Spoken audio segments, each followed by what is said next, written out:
You're listening to a download from theoutdoorstation.co.uk. Number 382.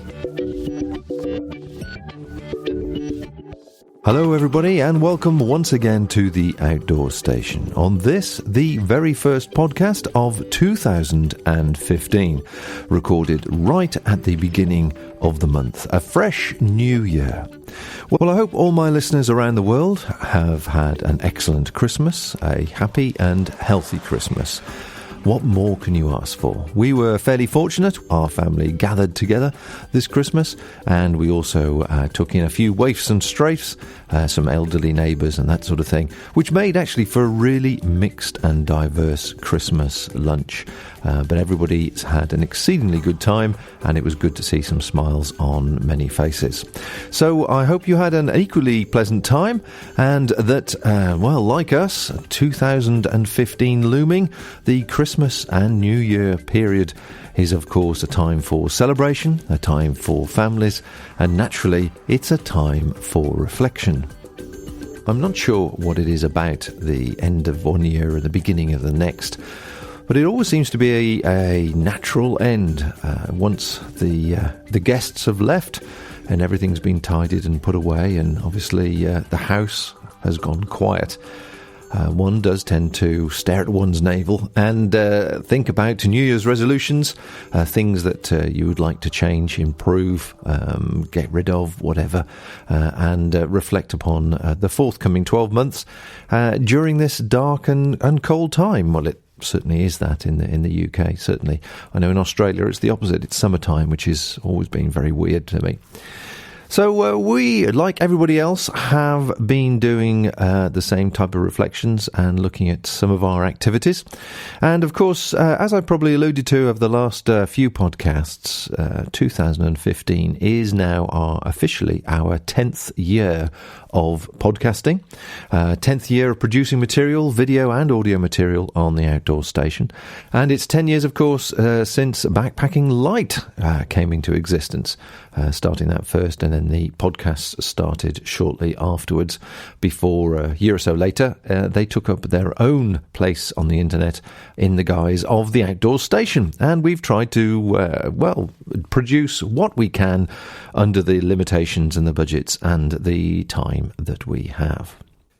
As we reflected over the previous years, and certainly over more recent years, when I've been looking at the activities of the Outdoor Station, and obviously the assistance and help that different people have contributed, Andy Howell being one, Katie, who you've probably seen, Chris, the cameraman, and a few other people that have volunteered some of their services or their time, one does tend to look at how much effort has gone into producing and continuing to produce the material that we do. And also, it's been an exercise and a time to actually look at some figures. And when one sort of doubts how much interest there might have been in the content, the figures tell a different story. Now, I'm going to tell you about these first because we had basically a SWOT analysis on our activities for the Outdoor Station. And this is leading to this podcast where I'm actually going to ask for your assistance. But first, let's have a look at the figures and we can see where we actually stand. And you are a listener, you're a regular listener, and I really appreciate your feedback and your thoughts on this, because the more diverse information that we get from numerous people, the better picture that we can prepare and paint for 2015. Looking at the figures, since we started, as I say, which was 10 years ago, 2005, we've obviously produced 381 podcasts. Now, that's up until the last one, of course. And in getting the figures ready for this recording, I checked back on the hosting. Now, the hosting costs me approximately £35 a month for 10 years. So you can add that up, and I think we're looking just over £4,000 in hosting fees. But that allows us the bandwidth to keep all the past productions on file and allows for people to download them as and when they wish. And looking at the total figure that my server presented me with, it tells me that all the audio across the whole range of 381 has been downloaded 7,057,442 times. Now, it's not a very good way to try and average that, but if you just divide that, obviously, by the number of podcasts we've got as a total, then you're looking at just over 18,500 downloads per podcast, which is actually, I think you'll agree, very, very reasonable. On the video front, obviously we haven't produced as many videos, and they've taken different forms. They've taken, looking at doing something like the TGO trip, the trip on the coastal walk around Guernsey, the Channel Isles that we did. Some look at equipment from a sort of a review point of view, and obviously looking at some equipment from a how-to point of view. But in total, the number of videos is 87. And they have been watched in total 1,536,994 times. Which, interesting, if you divide that obviously by the 87, you get just over 17,500 views each. So that's not bad, is it? It's pretty similar. 18,500 for the audio, 17,500 for the video. Now, we currently have YouTube subscribers of just over 4,300. And although I don't have the figures supplied to me, I am guessing that the audio subscribers are somewhere between 5,000 and 7,000, because that's the number of downloads we seem to get from each podcast as it's released over a few weeks. So it would appear that people are picking it up on a regular basis. And then after that, it continues to grow.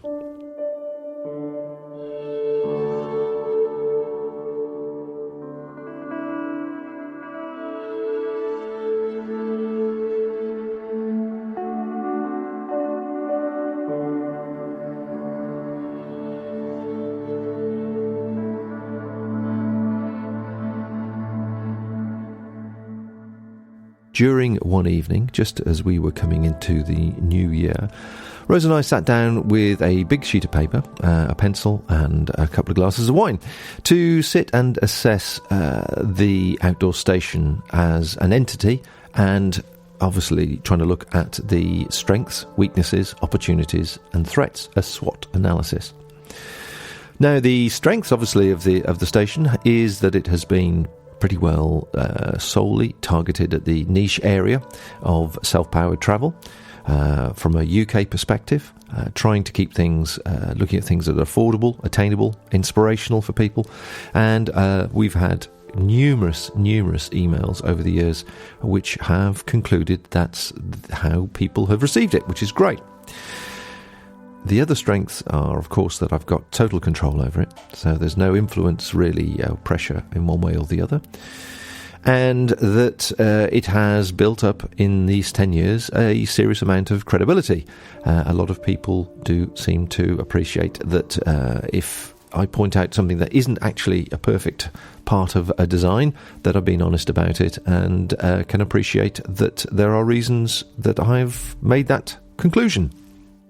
Another strength, of course, is the fact that I can decide what content is output, providing it meets my technical criteria, quality threshold, which has also been another very high aspect of the production sequence, whether it's been video or audio, that my background in production ensured that people were getting right information presented in the right way and as clearly as possible.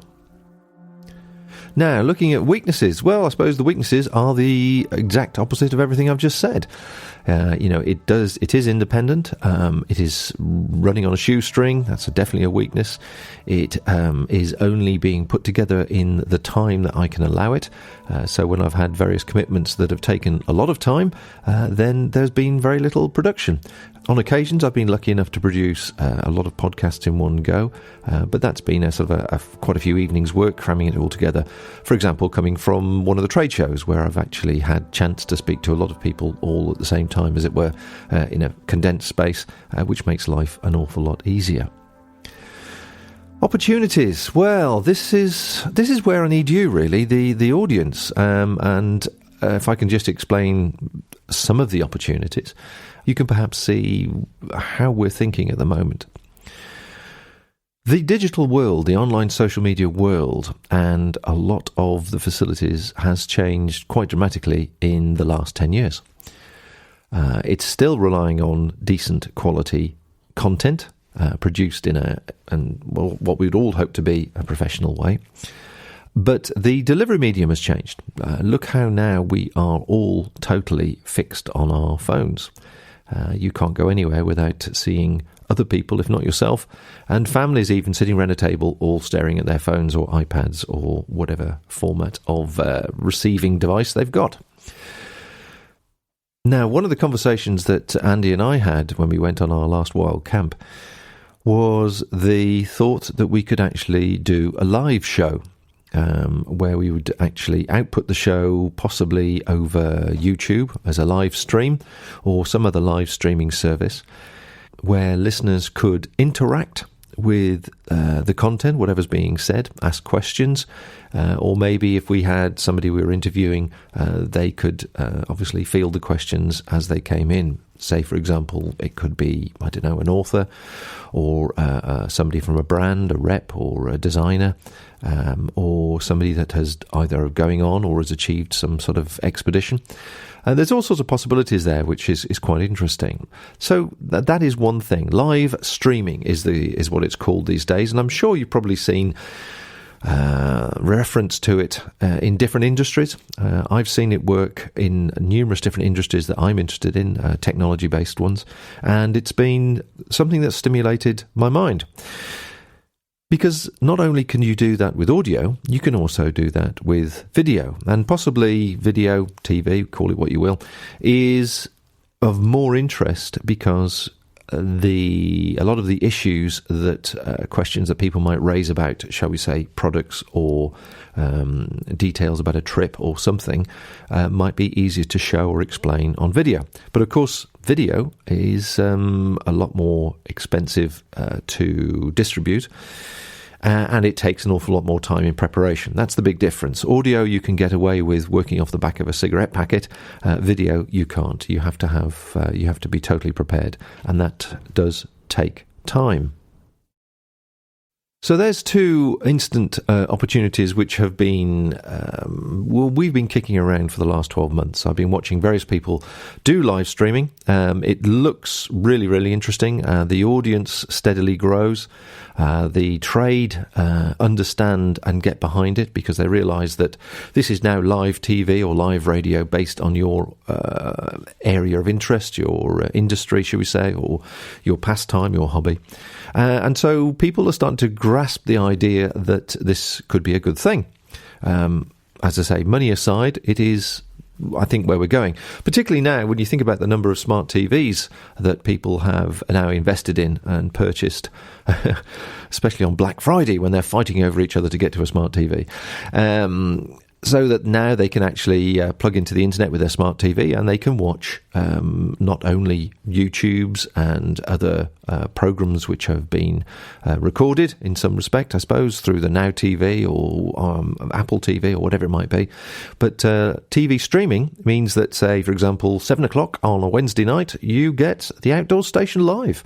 And not only would you receive the information, what I forgot to mention on both the audio and the video is that with the technology and apps, of course, or chat rooms, you would have the ability to interact with the show itself, which, you know, it gets the old creative juices going, thinking what you could do, how you could manage it, and, of course, the information you could put across. What other opportunities? Well, I suppose there's always more podcasts that can be made, be it audio or video. There's always more, but it is an investment. It is a time investment now, and that is where I'm struggling to find the time to create more content with a high production value. Finally, we have threats. Strengths, weaknesses, opportunities, threats. Well, there's no direct threat to us. There is a threat, I suppose, that the source of information that we all take from the internet, from the social media network generally, is developing all the time. You have hundreds of people doing review videos, some of which are great, some of which are dreadful. You've got numerous people doing podcasts which fall into the same type of categories.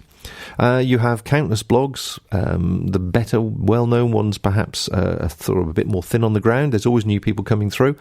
And you've got a whole new generation of people who are digital natives, the younger generation, who are coming into it, treating social media networks and online distribution of information as second nature. It depends how you look at it, whether you see it as a threat, but obviously there are only so many people out there accessing information, and the more and more sources of information, the weaker the percentage that you gain from it, as new producers might gain a little bit of your audience and they may not come back.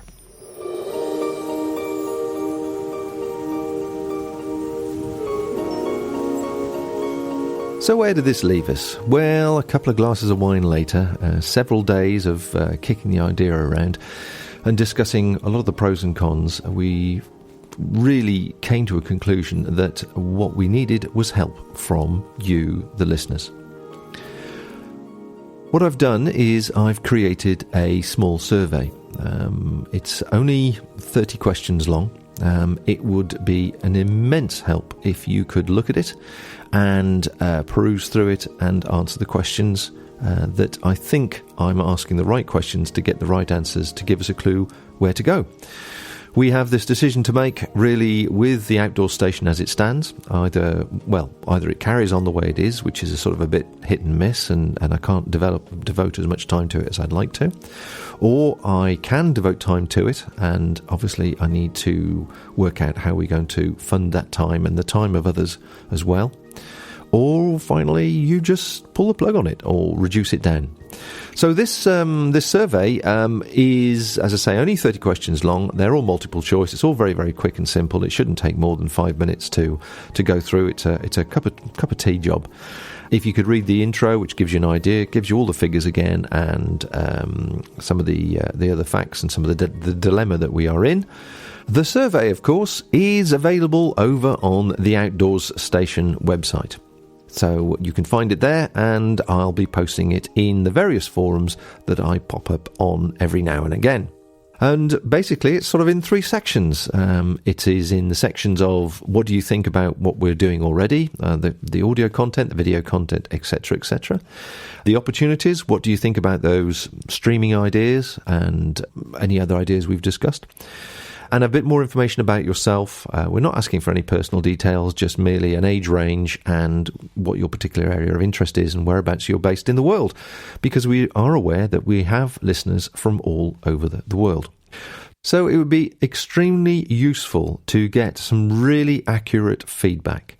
I'm going to run the survey for probably about 3 months, depending on the volume of replies. And if you could grab a cup of tea, cup of coffee, glass of wine, whatever it takes, and sit down for 5 minutes and give me some feedback, it will enable us to formulate exactly what we're going to do with the outdoor station in 2015. And if it involves more time and effort, then we will apply ourselves. And if the general consensus is thanks very much, so long, and thanks for all the fish, then so be it. We will slow down and disappear into the digital ether. But I hope that's not the case. I do hope that people enjoy what we do and give us some direction, seeking help from you, the listener. Of course, normal service will be resumed as soon as possible. I'm planning to do my next wild camp next week, if possible, and I'm hoping to do something a bit mountainous, and we'll see what the weather's like. At the moment, it's just chilly and muddy and unpleasant, rather than frosty and interesting. So I'm hoping for a frosty, interesting overnight stay, somewhere on a mountain somewhere, with a good view, as I said, and this time, as you know from listening to the previous ones, I'm going to start off early enough to actually get where I want to go and set up camp and enjoy it, as opposed to arriving too late and doing everything in darkness. I hope you enjoyed the Christmas podcast as well. That's had a lot of downloads, part 1 and part 2 with Andy and myself. We've had a lot of questions and feedback on that, which I'll answer probably in the next podcast.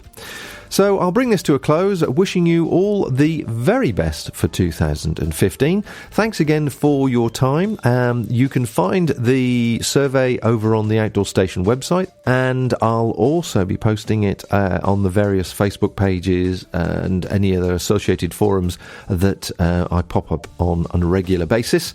So if you see that there, I'd be very grateful if you could take the time to participate. It would be extremely useful. And obviously I'll publish all the results nearer the time, as it were. So that is it for this time round. Thanks very much indeed for listening. Thanks for your time. Have a good 2015 and bye for now.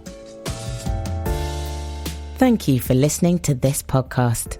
To hear or see more from our extensive free library, please visit theoutdoorstation.co.uk.